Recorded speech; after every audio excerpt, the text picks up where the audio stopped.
Крупная авария произошла в Лаишевском районе, недалеко от села Малые Кабаны. Столкнулись грузовик ГАЗ и микроавтобус «Тойота». По рассказам очевидцев, водитель иномарки стал разворачиваться через двойную сплошную линию, но завершить запрещенный маневр ему было не суждено.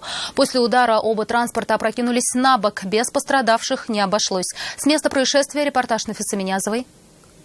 Стекло-то вылетело, я с лобового вылез.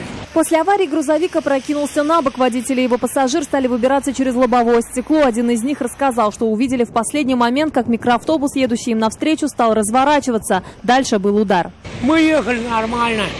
И этот взял и разворачивался. Вот здесь. Кто здесь разворачивался? Ну здесь же нету ни знаков, ничего. Кто разворачивался, начали прямо нам. Мужчина признался, ехали с переработанным удобрением в сторону очистных сооружений. Содержимое не довезли, оно вывалилось на проезжую часть. Как рассказали очевидцы, микроавтобус, так же как и ГАЗ, после столкновения повалился на бок. И чтобы достать из искореженного автомобиля водителя, им пришлось поставить его обратно на колеса.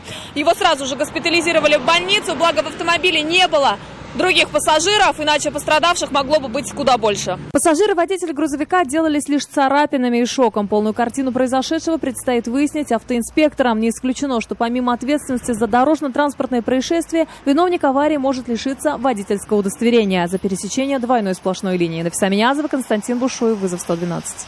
Мы делаем вам вызов. Смотрите одну из самых рейтинговых программ о происшествиях в Татарстане на нашем сайте tnv.ru.